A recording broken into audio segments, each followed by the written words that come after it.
ভাই বলল, আমারও একটা শর্ত আছে, যদি তুমি সেটা পূরণ করো তাহলে ওর সাথে থাকাটাও বন্ধ করে দেব। আমি বললাম, হ্যাঁ বল, তোর কি দরকার? তখন ভাই বলল, সে যেমন আমার সাথে আড্ডা দেয়, এখন থেকে তুমিও আমার সাথে আড্ডা দেবে আর আমার চাহিদা পূরণ করবে। আমি বললাম, এটা সম্ভব না। তারপর যা হলো তা একবার শুনলে বারবার শুনতে ইচ্ছা হবে। বন্ধুরা, প্রতিদিনের মতো আজও আমি তোমাদের জন্য একটি নতুন গল্প নিয়ে চলে এলাম। আজকে আমি বলবো ভাইকে বাজে নেশা ছাড়াতে আমি বাধ্য হয়ে কি করেছিলাম, তাই গল্পটি পুরো দেখার অনুরোধ রইল। চলো শুরু করি। বন্ধুরা, আমার নাম রিয়া। আমাদের বাড়িতে আমি, আমার ভাই এবং আমার মা এবং বাবা থাকি। আমার বয়স প্রায় 21 বছর।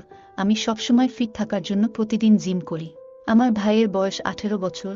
আমরা দুজনে বন্ধুর মতো থাকি, যার কারণে একদিন আমি ভাইয়ের সাথে কিছু গোপন কথা বলছিলাম। আমি বললাম, ভাই তুমি কি কাউকে ভালোবাসো? তখন ভাই বলল, না আপু, এখনো ভালো লাগেনি।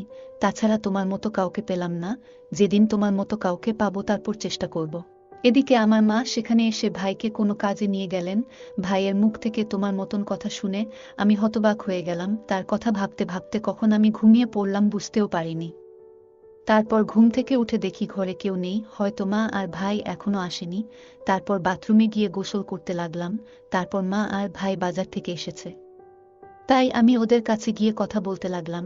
তারপর ও ওর স্কুলে গেল আর আমিও আমার